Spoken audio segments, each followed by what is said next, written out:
Seja bem-vindo ao Conversas Aleatórias. Estamos aqui novamente recebendo o nosso consultor financeiro André Carneiro. Tudo bem, André? Tudo ótimo, Geandro, e você? Tudo bem.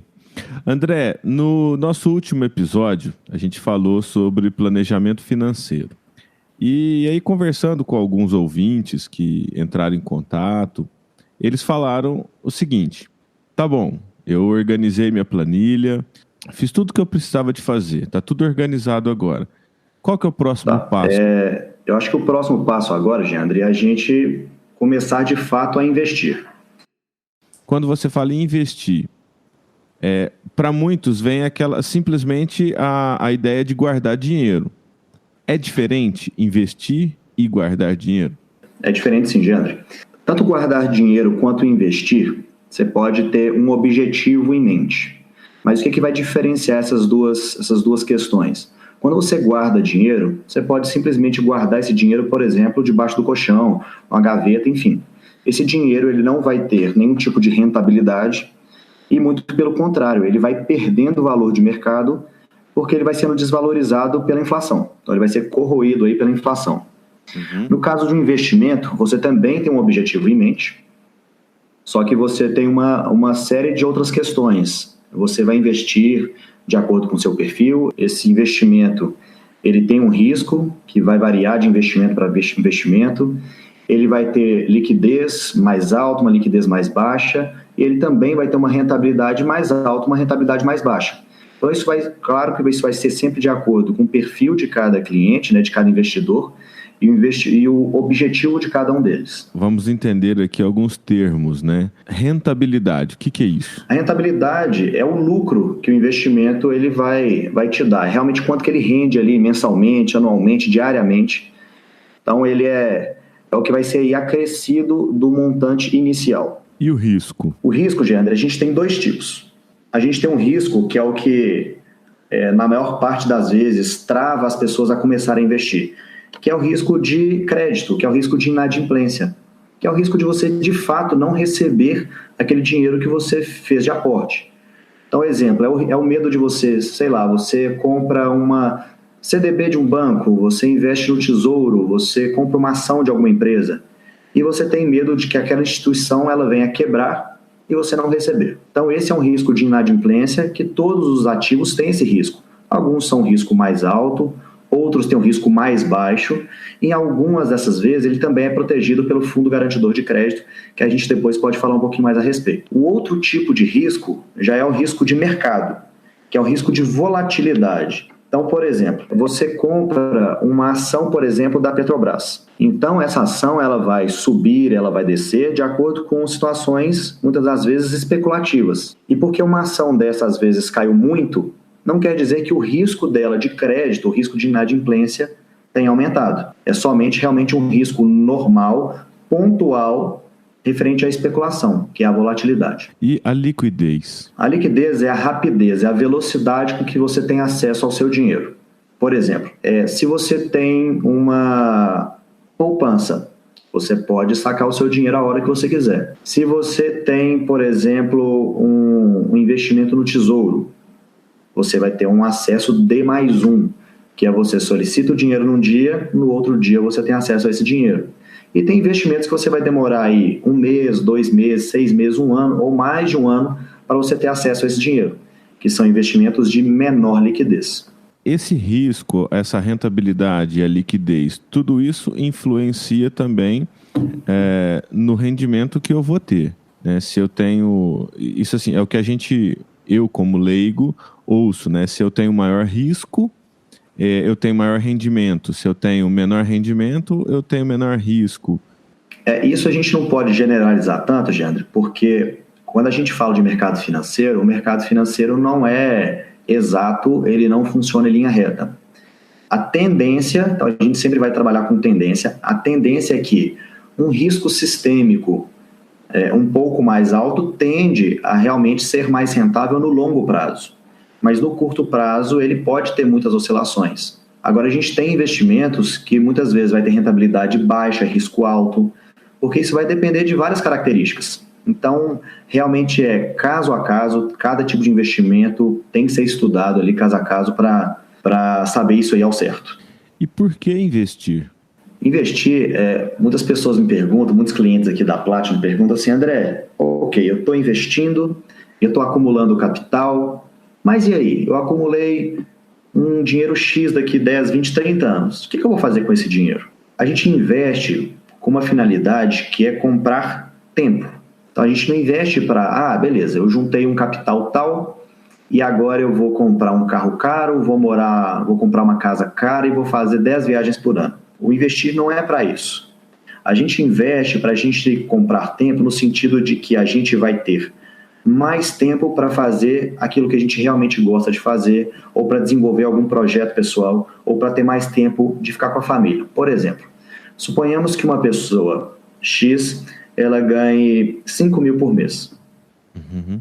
E aí ela faz investimentos ao longo do tempo, e daqui 20 anos, esses investimentos, eles já têm uma rentabilidade, por exemplo, de R$ 2.500 por mês, que é metade do que essa pessoa ganha. Então, em alguns dos casos, essa pessoa ela poderia se dar o luxo de manter o mesmo padrão de vida, trabalhando metade do que ela trabalha, para desenvolver algum outro tipo de projeto, que poderia ser rentável ou não, ou para ficar com a família, ou para fazer qualquer outra coisa que ela queira.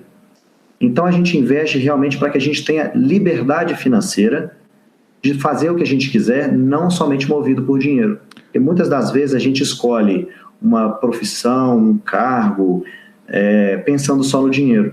Porque a gente precisa pagar contas, a gente quer realizar nossos sonhos financeiros, nossos objetivos financeiros.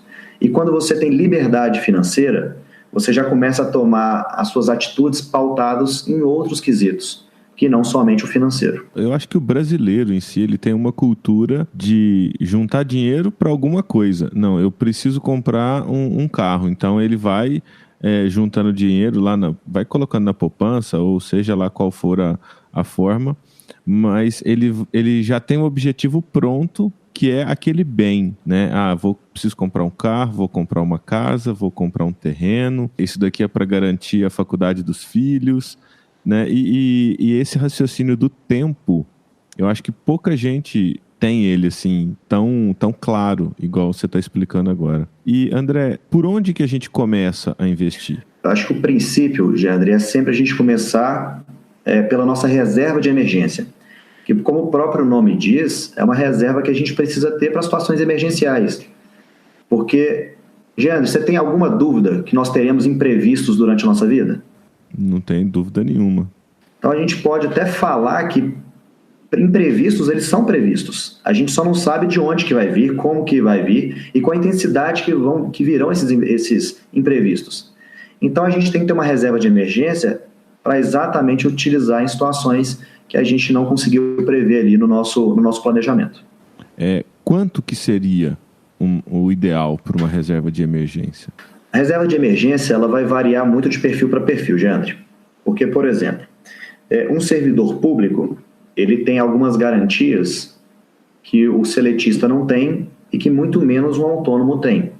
Então, ele tem uma necessidade de reserva menor, porque a chance dele perder o seu emprego é menor, ele tem uma certa estabilidade que permite com que ele tenha uma segurança a mais. Já o seletista, ele tem uma necessidade de ter uma reserva maior do que o servidor público, mas, por exemplo, se ele vier a ficar desempregado, muitas das vezes ele vai ter um seguro-desemprego ou vai ter uma rescisão contratual. Mas ainda assim é importante ter essa reserva. E no caso de um autônomo, é o perfil que mais precisa ter reserva, porque o negócio dele pode deixar de um dia para o outro de gerar renda. E ele não vai ter nenhum tipo de acerto, muitas vezes não vai ter nenhum tipo de garantia, obviamente não vai ter seguro-desemprego, então ele ficaria ali sem nenhum tipo de renda. Então ele tem uma necessidade maior de reserva de emergência. Então, assim, não é consensual entre todas as pessoas da área, mas eu gosto de trabalhar mais ou menos assim. Servidor público por volta de 3 vezes a despesa dele, um seletista 6 vezes a despesa e um autônomo entre 9 e 12 vezes a despesa. Então, para um autônomo, se a gente for pensar, seria legal, se ele gasta 2 mil por mês, as despesas dele envolvem 2 mil reais por mês, é legal que ele tenha esse volume para ele gastar por 12 meses, considerando que ele não vai ter renda por 12 meses. Exatamente. É o período que ele ele precisaria ir para se recolocar, para se reorganizar e voltar para o mercado. E depois disso, da reserva de emergência, para onde que a gente vai? Aí vai depender muito de perfil para perfil, Jandro. Porque existem pessoas que vão ter um perfil mais conservador, então depois de formada a reserva, muitas vezes a gente vai continuar investindo em ativos um pouco mais conservadores, com risco mais baixo e, consequentemente, uma rentabilidade mais baixa. Tem algumas pessoas de perfil moderado e que a gente já vai começar a diversificar um pouquinho a carteira com ativos de diferentes riscos e diferentes rentabilidades. E aquelas pessoas que têm um perfil mais arrojado, mais agressivo, também vai diversificar, só que com ativos de risco maior e que tendem a dar uma maior rentabilidade no longo prazo. E é interessante a gente falar também, Jandro, que o perfil como investidor das pessoas ela vai mudando ao longo do tempo.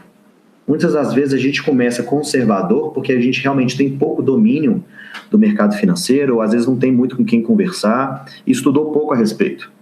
Quanto mais a gente estuda, quanto mais a gente entende desse mercado, mais a gente quer arriscar um pouquinho mais a gente quer diversificar, mais a gente quer conhecer outras opções de investimento. E que essa estratégia, muitas das vezes, acaba sendo a melhor. É sempre diversificar e conhecer cada vez mais o mercado financeiro. André, existe um valor mínimo para a gente começar a investir? Ou igual nossos pais faziam, de ir colocando dinheiro na poupança, toda a sobrinha que tinha, jogava para a poupança, já é uma forma de ir investindo? Não existe um valor mínimo para investir, Jandro. Em relação a essa questão da poupança, a poupança também é um tipo de investimento, apesar de hoje talvez ser o menos rentável do mercado, um dos menos rentáveis, mas é sim um tipo de investimento. Não existe valor mínimo. Hoje tem, por exemplo, bancos digitais que você pode investir aí a partir de R$1 e com a rentabilidade superior à poupança. Hoje tem fundos imobiliários que você pode comprar que custam aí R$3, R$4, R$5. Tem tesouros que às vezes você começa com R$100. Então não existe um valor mínimo. O que eu gosto de falar sempre é que o pouco sempre, ele é mais importante que o muito nunca. Então não espere o melhor momento para começar a investir, não espere uma situação X começar a acontecer para você começar a investir. Não espere você começar a ganhar mais para você começar a investir. Se hoje você tem condições de investir R$1, invista R$1. E você vai trabalhando esse hábito de investir até que se torne uma questão natural para você e você tenha condições de fazer mais aportes. Então, para o ouvinte que se interessar em conhecer um pouco mais dos tipos de investimento que tem e conhecer um pouquinho mais do mercado financeiro, é só me seguir e seguir o Grupo Platinum lá no Instagram, que é o André Carneiro TR e o Grupo Platinum. Lá, com frequência, a gente posta dicas sobre o mercado, tipos de investimento e outras curiosidades aí sobre o mercado. Vale a pena acompanhar por lá. Beleza, André. Mais uma vez eu agradeço a sua participação, a sua disponibilidade em falar com a gente, em trazer esses conhecimentos da vida financeira para os nossos ouvintes. E em breve a gente volta com mais assuntos de educação financeira. Eu que agradeço, Jandro. Até a próxima. Um abraço. Até.